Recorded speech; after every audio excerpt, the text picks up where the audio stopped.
Welcome back to Truly Force-Free Animals Trainers Trainer Quick Tip. So today I want to show you some ways to teach your dog to walk nicely on leash. So the first thing I want to go over is some equipment. These are all tools. So Captain and Scout both are wearing the Freedom No Pull harness, and that harness has an attachment in the front here. And so if I wanted to walk Captain with just a back strap, a leash, that would be fine. It obviously has the double leash, so if I want to keep him close and maybe he pulls a lot, we keep it there. And then if he pulls mildly and I wanted him to have his attachment in the front, I can have it in the front. So I like this harness quite a bit because it does have versatility. So when we walk in the city or somewhere where there's close quarters, they will be hooked up this way with the double leash attached. But if we're on a hike, probably their leash is going to be hooked on their back rather than in their front. And if we're in somewhere where maybe a area where a hiking path is a little bit more busy, not so much city, but not out in the wilderness, I might put it on the front just because it might give me a little more control. So whatever harnesses you use, you want to keep something that's going to keep their neck safe. I never use choke chains, pinch collars, or electric collars because I don't want to damage their throats. In addition, Captain and Scout both walk nicely, but I don't walk them anywhere long distance just on their flat collar because I don't want their flat collar to hurt their neck and then cause tracheal damage or something, esophageal damage later down the line. So that's partly why I choose this harness and this setup. The next tool I like to have when I am first teaching my dogs to walk nicely on leash are a clicker, and I actually use cream cheese, which cream cheese comes in like a little packet like this. This packet can be found at box stores like Smart & Final or Costco, and it's used in delis for your bagel. So I just cut off a little side on the corner, and then that way the dogs can eat the treat. So this little side's cut, I give a little squeeze, Captain gets a drop or two of cream cheese. So for me, it's a lot more efficient than carrying treats that I might drop as I am doing this skill. So there's some cream cheese. So those are some of my tools. You may use different harnesses, you may use different head halters, maybe a gentle leader. Whatever you use though, you want to make sure it's not causing pain and that it's fit correctly and that there's not causing any kind of injuries. Some dogs with gentle leaders get really bad wounds on their nose, so maybe it's too harsh for them.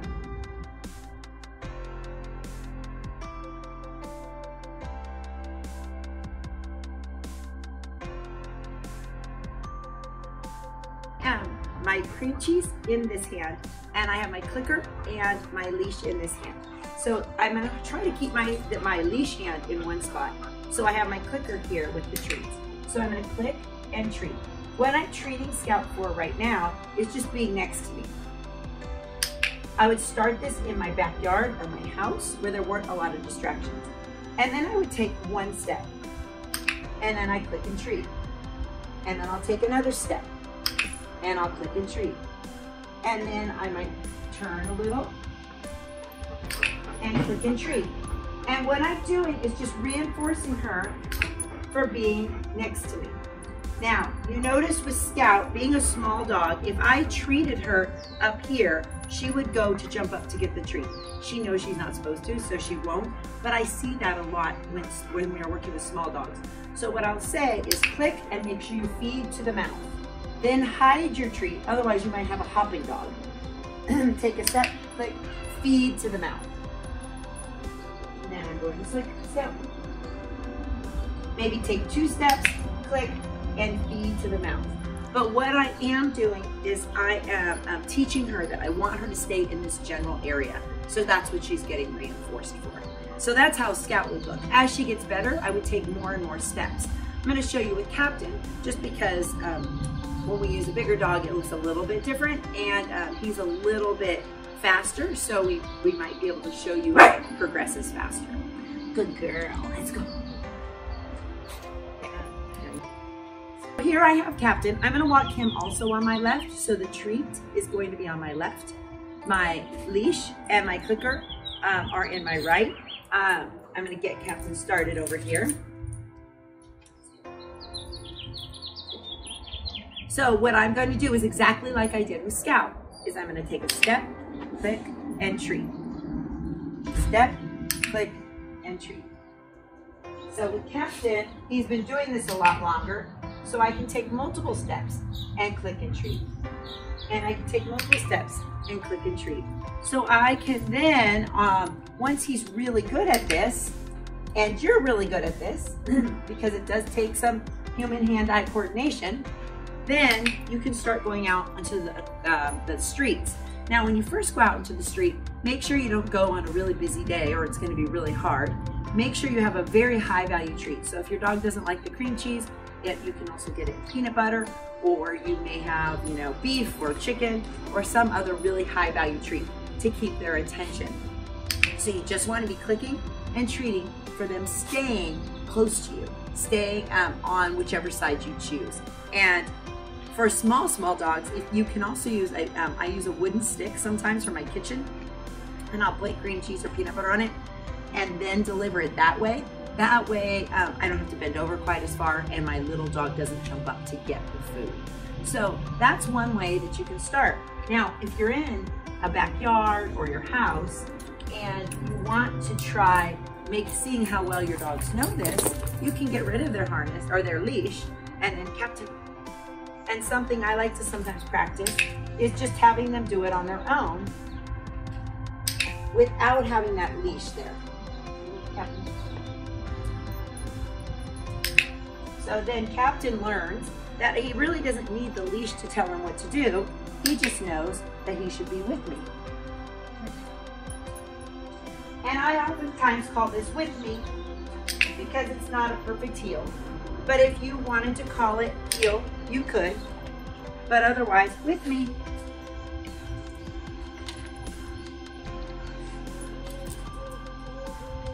Good boy. So that is another way that you can practice it when you take off all the equipment. Obviously, you would start this in a place where they were not going to have a lot of distractions and they couldn't get away.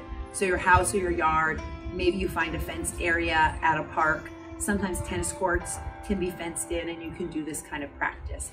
So, but loose leash walking is very difficult for both the humans and the dogs. For the dogs, they have to stay with you while they're, wanting to go see other things. And for the humans, it's a matter of managing it until you get into a rhythm, until you find a good movement for both of you. Then it's always okay to allow them to have some sniff time or free time. So for my dogs, if we're on a hike, maybe I keep them in a heel while we're passing people or getting up into the trail. But then as we have some space, I'll give them a release cue.